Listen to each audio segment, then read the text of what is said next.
The war room of the Zephyrian flagship buzzed with laughter.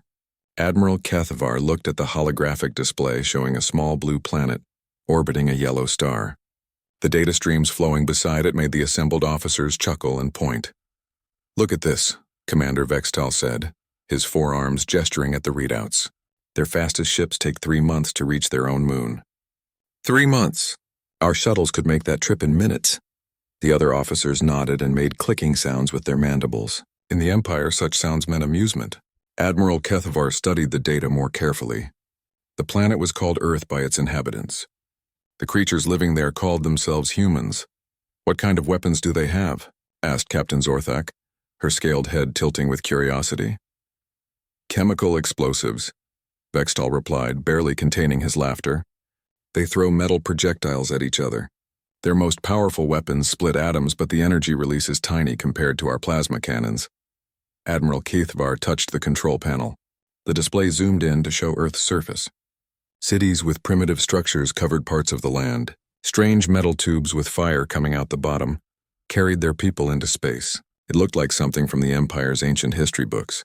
"How many ships do they have in space?" the Admiral asked. "None that could threaten us," Vextal said confidently. "A few small stations orbiting their planet. Some metal containers they call satellites. Their largest ship carries maybe 12 people and can barely escape their planet's gravity." The room filled with more clicking sounds. Captain Zorthak leaned forward. "Permission to speak freely, Admiral?" "Granted. This feels like a waste of Imperial resources. Why send a fleet to conquer such a weak world? Our training drones could destroy everything they have." Admiral Kethavar understood her thinking. The Zephyrian Empire controlled 12 star systems. Their ships moved faster than light using energy fields that bent space itself. Their weapons could burn continents. Their shields could stop anything these humans might throw at them. But the Admiral saw something the younger officers missed. "The Empire needs examples," he said slowly. "Other worlds watch us. They wonder if our power has limits.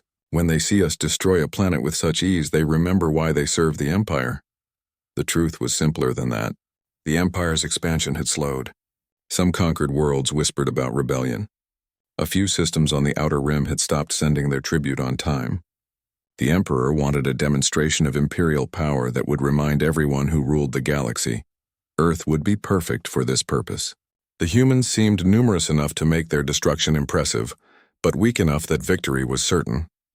News of their defeat would spread through Imperial space. Other species would see what happened to those who might dream of independence, Commander Vextal. The Admiral said, "You will lead this mission. Take 12 ships from the patrol fleet. Make sure the conquest is recorded so other worlds can see it." Vextal's eyes brightened. This would be his first independent command. "What are our orders regarding the humans, Admiral?" "Complete elimination or slavery?" "Both," Kethavar replied. "Destroy their military first. Let the survivors watch their defenses crumble. Then decide which ones are worth keeping as workers. The rest can be eliminated as an example." The commander saluted by crossing all 4 arms over his chest. "It will be an honor, Admiral." "How long should we take to prepare?" "This is not a real military operation," the Admiral said. "Take whatever ships are ready. Use the journey to train your junior officers. They need experience commanding starships, and these humans cannot possibly threaten you." Vextal looked at the display again. The small blue planet seemed almost pretty in the hologram. It was hard to believe that anything dangerous could come from such a primitive world. "When should we depart?" "Immediately. The sooner we finish this demonstration, the sooner we can return to real military duties." As the officers filed out of the war room, Admiral Kethavar remained behind. He studied the human data streams more carefully. The creatures were strange in many ways. They seemed to fight each other constantly, dividing themselves into hundreds of different groups. Yet they also showed unusual creativity and persistence. Their history showed they had survived ice ages, plagues, and wars that should have destroyed them. They had covered their planet with cities and machines in just a few thousand years. Some of their literature and art showed imagination that impressed even Imperial scholars. But none of that mattered now. The humans had been unlucky enough to attract Imperial attention. In 18 months, when Vextal's fleet arrived at Earth, this interesting species would join the long list of civilizations that had fallen to Zephyrian power. The Admiral turned off the display and walked to his quarters. Tomorrow he would write his report to the Emperor. He would describe the humans as a minor threat that required minimal force to eliminate. The Emperor would be pleased that such an impressive demonstration could be achieved so easily. Deep in space, Vextal's 12 ships began their journey toward Earth. Their crews were mostly young officers and cadets looking for their first taste of real combat. They studied the human data during the long voyage, learning about their enemies' weapons and tactics. The ship libraries contained records of thousands of conquered worlds. Every species had fought differently, but all had fallen to Imperial technology in the end. Some had surrendered immediately when they saw Zephyrian ships. Others had fought bravely but uselessly against superior firepower. The humans would probably fall somewhere in between. They seemed brave enough to fight, but too primitive to pose any real challenge. It would be good practice for the young officers. They could learn how to coordinate fleet movements and weapon targeting without any real danger. Commander Vextal spent his time planning the attack. He would position his ships around Earth's moon first. This would let the humans see the full Imperial fleet and understand their hopeless situation. Some might surrender immediately, saving time and ammunition. If they chose to fight, the commander would demonstrate Imperial power gradually. First, he would destroy their satellites and space stations, then their military bases on the surface, finally their cities one by one until the survivors begged for mercy. The whole operation should take no more than a few days. After that, they could begin the process of choosing which humans were worth keeping as slaves. The rest would be eliminated quickly and cleanly. The Emperor preferred efficient conquests. As the Imperial fleet moved through space toward Earth, none of the officers suspected that anything could go wrong. They had overwhelming technological superiority. They had centuries of military experience. They were facing a species that had never fought anyone except themselves. What could possibly threaten the mighty Zephyrian Empire from such a backward little planet? On Earth, radio telescopes had detected strange signals from deep space. Scientists argued about what they meant. Some thought they might be natural phenomena. Others worried they might be something else entirely. Dr. Sarah Chen sat in her laboratory, studying the signals on her computer screen. The patterns were too regular to be natural, too complex to be random, and they were getting stronger as they got closer to Earth. She had a terrible feeling that humanity was about to meet something it was not prepared for. Dr. Sarah Chen stared at the data on her screen until her eyes burned. The signals from space had been getting stronger for 3 months. Now there was no doubt about what they meant. Something was coming to Earth and it was not friendly. The emergency meeting in Geneva brought together leaders from every major nation. Sarah had never seen so many important people in one room. Presidents, prime ministers, generals, and scientists sat around a massive table. The air felt heavy with fear and disbelief. "Show them the analysis," said Director Martinez from the Space Defense Agency. Sarah stood up and activated the holographic display. Images of 12 large objects appeared in the air above the table. "These are not asteroids or comets," she said quietly. "They are artificial constructs, ships, and they are heading directly for Earth." The room erupted in voices speaking dozens of languages. Sarah waited for the noise to die down before continuing. "Based on their trajectory and deceleration pattern, they will arrive in approximately 15 months. Their technology appears to be far beyond anything we possess." President Wallace of the United States leaned forward. "How far beyond?" "They are traveling faster than light," Sarah replied. "Our best theories say that should be impossible, but we are watching them do it. Their ships are also massive. Each one is larger than our biggest aircraft carrier." General Morrison from NATO stood up. "What are our defensive options?" The silence that followed answered his question. Sarah looked around the room at faces filled with hopelessness. "Our nuclear weapons might damage them, but we have no way to deliver them effectively. Our fastest rockets would take months to reach where they will be. By then, they could have moved anywhere they wanted." Chancellor Hoffmann from Germany spoke up. "Perhaps they come in peace. We should try to communicate with them." Sarah shook her head. "We have been broadcasting on every frequency we can think of. They have not responded, but we have detected their communications with each other. The signals show military-style coordination. This appears to be an invasion fleet." The arguing started again. Some leaders wanted to hide underground. Others suggested trying to evacuate Earth's population to space stations. A few talked about surrendering immediately and hoping for mercy. Sarah listened to the discussions with growing frustration. They were thinking like politicians, not like people facing extinction. Finally, she stood up and spoke loudly enough to cut through the noise. "We have one advantage," she said. Everyone turned to look at her. President Wallace gestured for her to continue. "At the Deep Space Research Institute, we have been working on faster-than-light travel for the past 5 years. Our theories are incomplete, but we understand the basic principles. If these aliens can do it, maybe we can too." General Morrison looked skeptical. "How long would it take to build ships that could fight them?" "Under normal circumstances? 20 years, maybe 30, but these are not normal circumstances." Sarah activated a new display showing her research team's work. "We think we know why faster-than-light travel has been so difficult for us to achieve." The display showed complex equations and energy field diagrams. Most of the people in the room could not understand them, but they listened anyway. "The process requires exposure to exotic matter radiation," Sarah continued. "This radiation is extremely dangerous to most forms of life. Any spacefaring species would need massive shielding to protect their crews. But we have discovered something interesting about human biology." She pressed another button. Medical scan results appeared in the air. "Humans have an unusual resistance to this type of radiation. We think it comes from our evolution on a planet with a strong magnetic field. While the radiation would still be lethal with extended exposure, we could survive it long enough to operate faster-than-light drives." Director Martinez stood up. "What are you suggesting, Dr. Chen?" "We build a fleet of small, fast ships. No massive shielding, no life support for long voyages. Just enough to get our pilots close enough to the enemy to hurt them. The radiation will kill anyone who flies these ships, but they might live long enough to make a difference." The room fell silent. Sarah could see the horror in people's faces as they understood what she was proposing. She was talking about building suicide ships flown by volunteers who knew they would die. President Wallace spoke first. "How many people would we need?" "Hundreds. Maybe thousands. We would need pilots, engineers, support crews. Everyone involved in the project would be exposed to lethal radiation eventually." Chancellor Hoffman shook her head. "We cannot ask people to sacrifice themselves like this." "We are not asking them," said a new voice from the back of the room. Captain Marcus Torres stepped forward.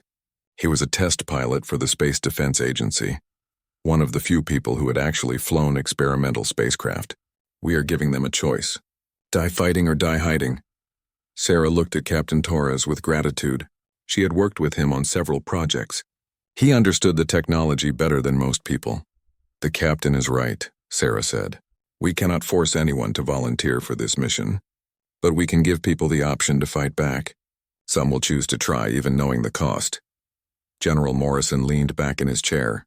"Assuming we could find enough volunteers, how long would it take to build these ships?" 15 months if we start immediately. We would need every resource on Earth. Every factory, every scientist, every engineer. This would have to be humanity's only priority." The discussion that followed lasted 6 hours. Leaders argued about cost, feasibility, and ethics. Some wanted to try negotiating with the aliens. Others wanted to focus on building underground shelters. In the end, they took a vote. The decision was not unanimous, but it was clear. Humanity would fight back. Over the next few days, the truth about the alien invasion spread across Earth. The news caused panic in some places and determination in others. Riots broke out in major cities. Stock markets crashed. Some people fled to remote areas, hoping to hide from what was coming. But others did something unexpected. They volunteered. The first volunteers were pilots and astronauts, people who were already used to dangerous missions. But soon applications came from factory workers, students, retirees, and people from every walk of life. They knew they were volunteering to die, but they wanted to make their deaths count. Sarah found herself in charge of the largest military project in human history. Factories around the world began producing components for the new ships. The designs were crude compared to what the aliens probably had, but they were fast and maneuverable.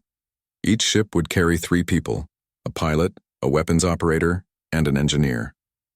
They would be exposed to lethal radiation from the moment they activated their faster-than-light drives.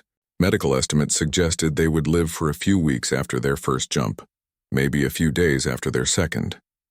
Captain Torres volunteered to command the fleet. When Sarah asked him why, he smiled sadly. "Because someone has to," he said, "and because I would rather die trying to save Earth than live knowing I could have tried and did not." As the months passed, Sarah watched humanity change. The petty conflicts that had divided nations for centuries seemed less important when faced with extinction. People worked together in ways she had never seen before. Scientists shared research freely. Factories operated around the clock. Volunteers trained knowing they would never come home. The alien fleet continued its approach. They had made no attempt to communicate. Long-range observations suggested they were preparing weapon systems as they got closer to Earth. With 3 months left before the aliens arrived, Sarah stood in the hidden shipyard built inside an asteroid near Earth's moon. 50 completed ships floated in the construction bay. Each one was small and angular, designed for speed rather than comfort. Their exposed drive systems glowed with dangerous energy. Captain Torres floated beside her in a spacesuit. "Are you sure this will work?" he asked. Sarah looked at the ships humanity had built in desperation. They were crude and dangerous. The people who flew them would die horribly, but they represented something the aliens had never encountered. A species willing to sacrifice everything for the chance to fight back. "I have no idea," she admitted. "But it is the only chance we have." Commander Vextal stood on the bridge of his flagship, staring at the blue planet that filled the main viewing screen. Earth looked exactly as the intelligence reports had described it. Primitive, defenseless, and ripe for conquest.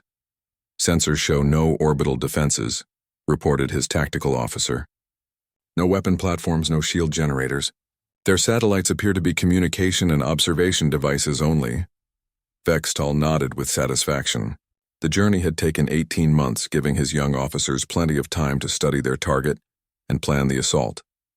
Everything was proceeding exactly as expected. "What about their surface installations?" he asked. "Multiple military bases detected, but nothing that could threaten our ships. Their most powerful weapons appear to be chemical rockets carrying explosive warheads.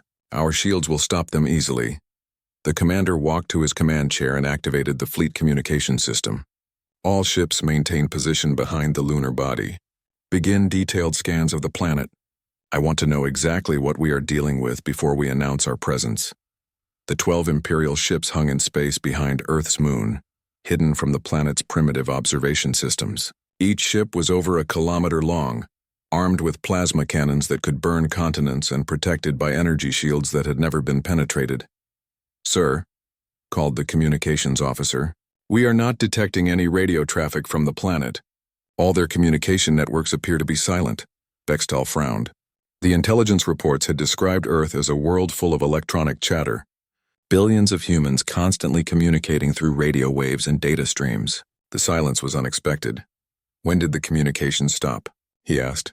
"Unknown, sir. We have been monitoring for the past 3 days, and there has been no significant electronic activity." The tactical officer looked up from his station. "Perhaps they detected our approach and shut down their systems to avoid giving us information.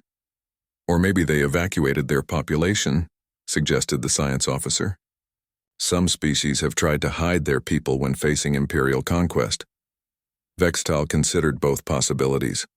Either would show more intelligence than the humans were supposed to possess. The reports had described them as divided and quarrelsome, incapable of unified action. "Begin active scanning," he ordered. "I want to know where they are hiding. The Imperial sensors, designed to penetrate planetary atmospheres and detect hidden installations, began probing Earth. Within minutes, they had located millions of humans gathered in underground facilities and remote areas. "They have definitely evacuated their cities," the tactical officer reported. "Most of their population appears to be hiding in prepared shelters." "Interesting," Vextal mused. "They show more organization than expected, but it will not help them. Begin the demonstration. Destroy one of their major cities. To show them the futility of resistance, the fleet began moving around the moon toward Earth. Their massive ships would be visible to any human observation systems still operating. The sight should convince the survivors to surrender without further resistance. As the Imperial fleet entered Earth's vicinity, Vextal prepared his standard conquest speech. He would broadcast it in the human language and give them one chance to submit before beginning systematic destruction. "Attention, primitive inhabitants of the third planet," he began, activating the communication system. "You are now subjects of the Zephyrian Empire.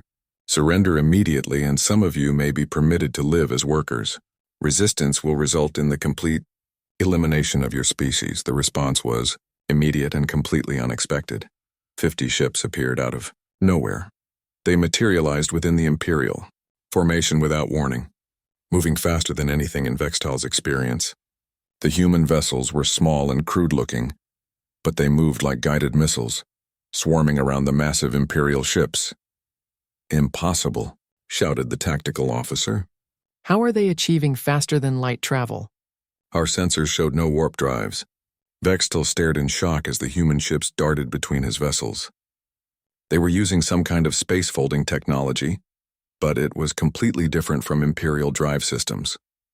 Instead of gradual acceleration, they simply vanished from one location and appeared in another. "All ships, raise shields and return fire," he ordered. The Imperial plasma cannons began firing, filling space with deadly energy beams. But the human ships were almost impossible to target. They would appear, fire crude projectile weapons at close range, then vanish before the return fire could reach them. "Damage report," Vextal demanded. "The human weapons are penetrating our shields," his tactical officer replied with disbelief. "They are using kinetic projectiles moving at significant fractions of light speed. Our shields are designed to stop energy weapons, not physical impacts at these velocities." One of the human ships materialized directly in front of the bridge viewing screen. Vextal could see 3 figures in primitive spacesuits through its transparent nose section. One of them raised a hand in what might have been a salute or an insult before the ship vanished again. Seconds later, the same ship appeared behind the Imperial flagship and fired its entire weapons load into the engine section. The impact sent shockwaves through the massive vessel. "Engine room reports critical damage," called the engineering officer. "We are losing power to our primary drive systems." Vextal watched in growing horror as his fleet was systematically torn apart by enemies that should not have been able to threaten them. The human ships fought like nothing he had ever seen.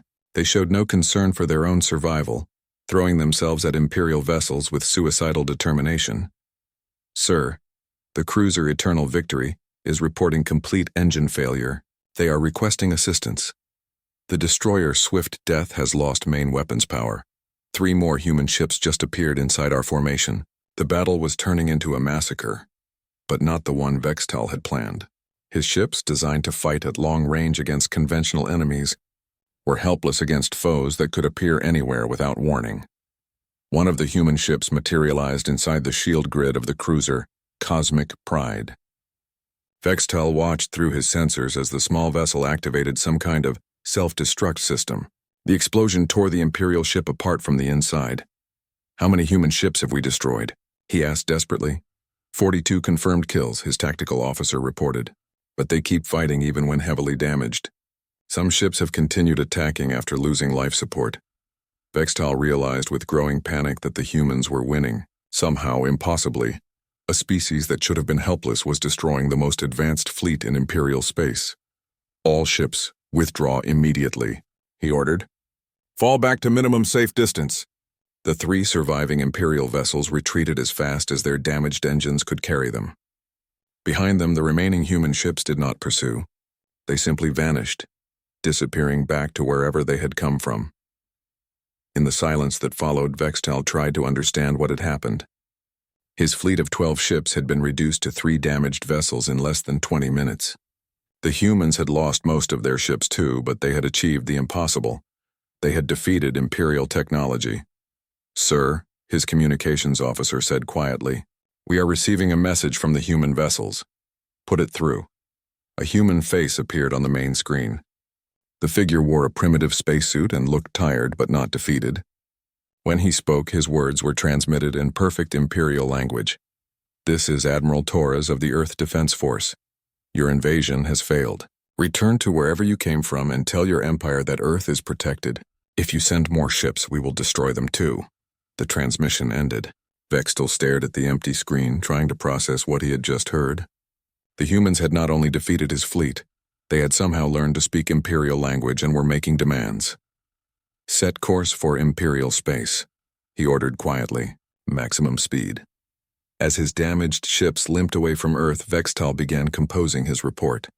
He would have to explain to Admiral Kethvar how a training exercise against primitives had turned into the worst Imperial defeat in centuries. Behind them, Earth continued to orbit its yellow star. The planet looked peaceful and harmless, giving no sign of the deadly defenders hidden in its vicinity. But now Vextal knew the truth. Earth was not defenseless. Somehow the humans had developed technology that could challenge the Empire. Worse, they had shown they were willing to die to protect their world. The implications terrified him. If humans could fight like this, what did that mean for the rest of the Empire? How many other primitive worlds might be hiding similar capabilities? As space swallowed his retreating ships, Vextal realized that everything the Empire thought it knew about the galaxy might be wrong. Admiral Kethvar read Vextal's report for the third time, hoping he had misunderstood something. But the words remained the same. 12 Imperial ships destroyed by primitive humans using impossible technology. Computer, verify the authenticity of this transmission, he commanded. Report verified authentic. Commander Vextal's command codes and biological signatures confirm the message is genuine. The Admiral leaned back in his chair, staring at the tactical displays showing the locations of Imperial fleets. For 3 centuries, no enemy had successfully defeated Zephyrian forces. Now a species that barely understood space travel had accomplished the impossible. Signal the War Council, he ordered. Emergency session in 1 hour. The council chamber filled with the Empire's highest military officials. Admirals, generals, and strategic planners took their positions around the holographic display table. When Admiral Kethvar activated the recordings from Earth, the room fell silent. They watched the human ships appear from nowhere, moving through space in ways that violated every known law of physics. They saw Imperial vessels, the pride of the fleet, torn apart by crude weapons fired at point-blank range. This is unacceptable, declared Admiral Jorthal, the Empire's most senior military commander. A single defeated patrol cannot represent the full capabilities of our forces. The humans cannot be allowed to believe they can challenge Imperial authority, added General Kexavor. We must respond with overwhelming force. Admiral Kethvar nodded grimly. I agree. But we must understand what we are facing. The humans have developed faster-than-light technology that appears superior to our own. They can appear anywhere without warning. Impossible, scoffed Admiral Jorthal. Our warp drive technology is thousands of years old. These primitives could not have surpassed us in 18 months.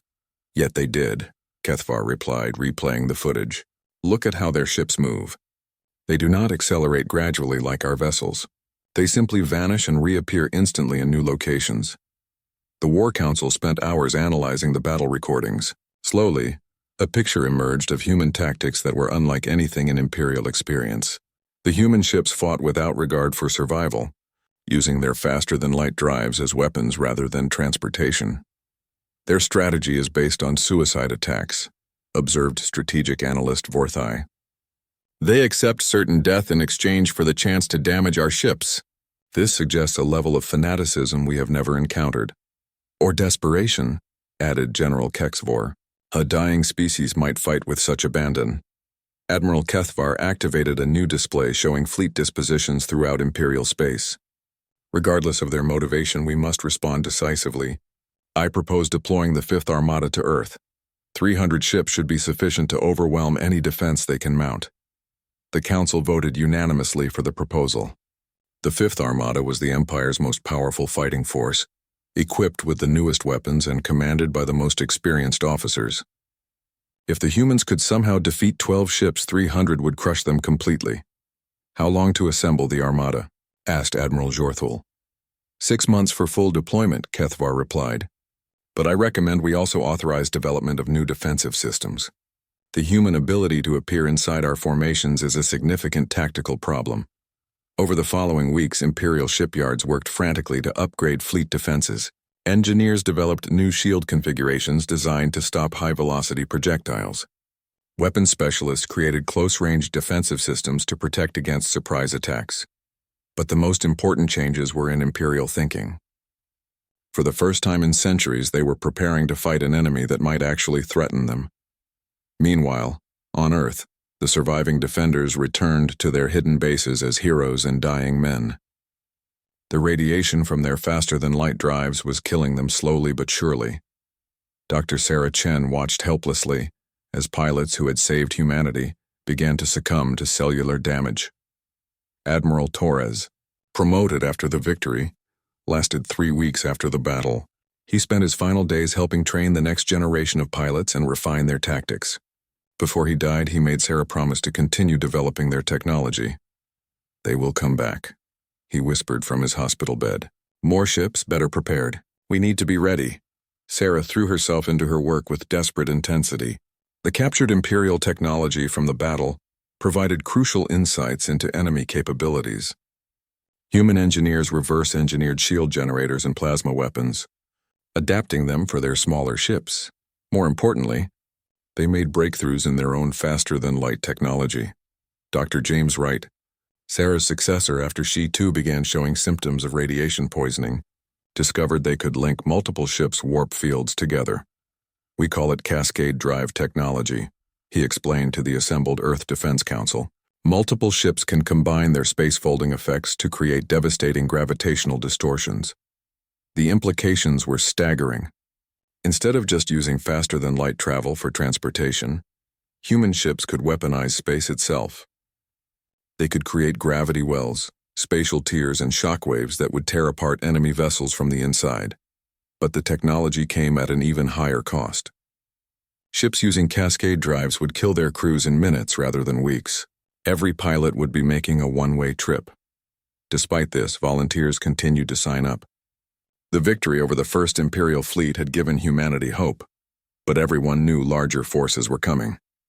Earth's population had seen recordings of the Empire's massive ships and read intelligence reports about their military capabilities. The choice was simple: die fighting or die as slaves.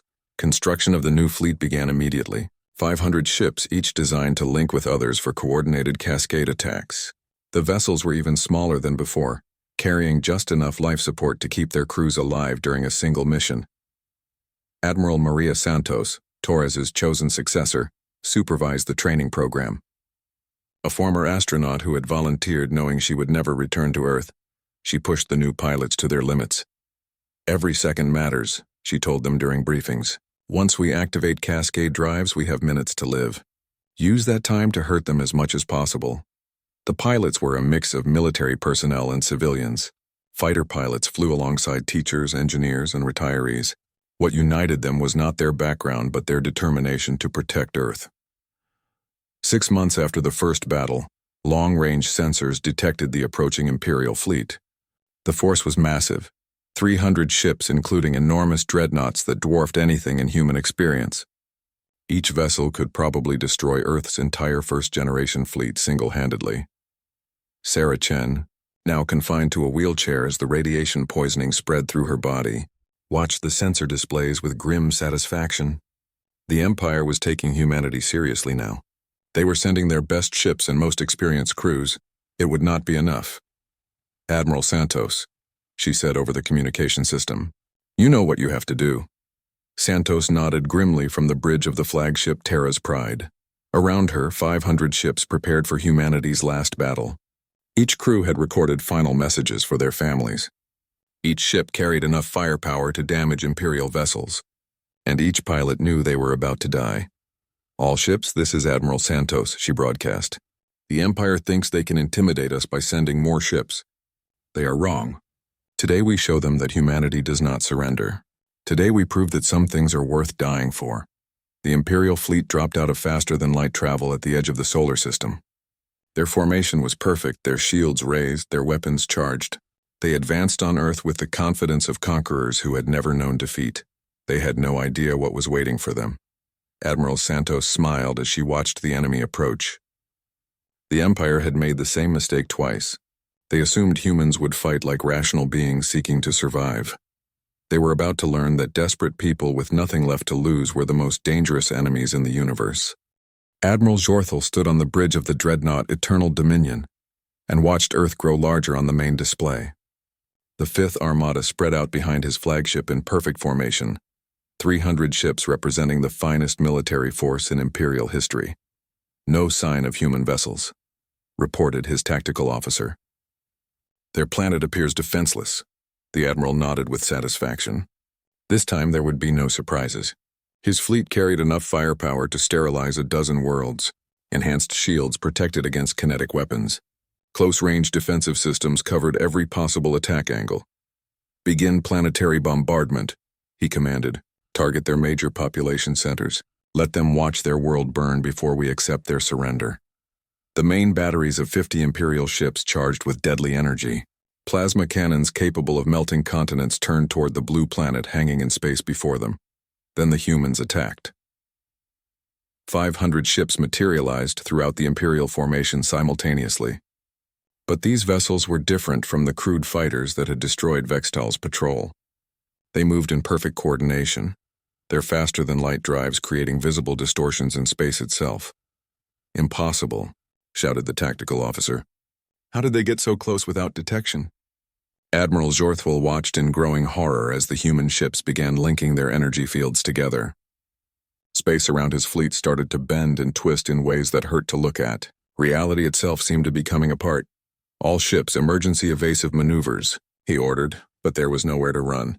The humans had surrounded the Imperial fleet completely. Their linked faster-than-light drives were creating a web of gravitational distortions that trapped the larger ships like insects in a spider's web. The first cascade wave hit the destroyer's swift vengeance. The ship simply crumpled as space folded around it, crushing the kilometer-long vessel into a ball of twisted metal. The crew did not even have time to scream. "They are weaponizing space-time itself," the science officer reported with disbelief. "This should be impossible with their level of technology." Another wave of distortions swept through the fleet. 3 cruisers vanished as the fabric of reality around them tore open. The massive dreadnought Starcrusher was caught in a gravity well that compressed its hull until it imploded. Admiral Jorthwell realized with growing panic that his superior numbers meant nothing. The humans were not fighting ship-to-ship battles. They were using the Imperial fleet's own size against it, creating gravitational traps that were more effective against larger vessels. "Target the human ships," he ordered desperately. "Stop them before they can complete another attack wave." Imperial plasma cannons fired frantically at the swarming human vessels. Many found their targets, destroying the crewed ships with single hits. But each human ship that died had already linked its drive field with others. The cascade effects continued even after their creators were gone. Admiral Santos felt the radiation burning through her body as Terra's Pride linked with 4 other ships. Through her failing vision, she could see Imperial vessels being torn apart by forces they could not understand or counter. "Target the command ship," she ordered, pointing at the massive dreadnought in the center of the Imperial formation. "All remaining ships focus on the flagship." 50 human vessels converged on Eternal Dominion, their linked drive fields creating a vortex of twisted space-time around the enormous ship. The Imperial vessel's shields flared and failed as reality itself attacked the hull. Admiral Jorthwell watched his bridge view screen crack as gravitational forces tried to tear his ship apart. Around him, control panels exploded and crew members were thrown against bulkheads by fluctuating gravity. "Hull integrity failing," reported his engineering officer. "The space distortions are affecting our structural matrix. All power to shields," the admiral commanded. "We must survive to report this to the Empire." But it was too late. The cascade effect reached critical intensity around Eternal Dominion. Space folded in on itself, creating a temporary black hole that swallowed the massive ship completely. Admiral Jorthwell and his crew had just enough time to understand what was happening before they ceased to exist. Across the battlefield, Imperial ships were dying in ways their crews had never imagined. Gravity wells crushed dreadnoughts like empty cans, spatial tears sliced cruisers in half, reality storms turned destroyers inside out. The human ships died too, consumed by the forces they were creating. But they died with purpose, each vessel taking multiple Imperial ships with them into oblivion. Captain Lisa Wong piloted her fighter, Earth's Fury, toward a cluster of Imperial cruisers. She could feel her life draining away as the cascade drive tore her body apart at the cellular level. But she could also see her target, 3 enemy ships trying to retreat from the battle. "This is for everyone who will never see home again," she whispered, activating the final sequence. Her ship vanished in a burst of twisted light. Where it had been, space folded into impossible shapes that reached out and embraced the fleeing Imperial vessels. All 4 ships disappeared into a gravitational anomaly that lasted only seconds, but seemed to consume eternity. The battle raged for 37 minutes. When it ended, space around Earth was filled with debris and exotic energy signatures that would puzzle scientists for decades. Of the 300 Imperial ships that had arrived to crush humanity, none remained intact. The human fleet was gone too. 500 ships and 1,500 volunteers had given their lives to achieve the impossible once again, but their sacrifice had saved not just Earth, but potentially the entire galaxy. Dr. Sarah Chen died 2 days after the battle, her body finally succumbing to the radiation that had powered humanity's desperate technology, but she lived long enough to see the long-range sensor reports confirming their victory. The news of the Fifth Armada's destruction spread through Imperial space like wildfire. Species that had served the Empire for centuries suddenly began to wonder if their masters were truly invincible. Rebellions erupted on dozens of worlds as enslaved populations rose up against their Zephyrian overlords. The Empire tried to maintain control, but they had lost their finest ships and most experienced crews to what they had dismissed as a primitive joke. Without the Fifth Armada to crush dissent, Imperial authority began to crumble. On the Zephyrian homeworld, the Emperor raged in his palace as reports of defeats poured in from across his domain. How had this happened?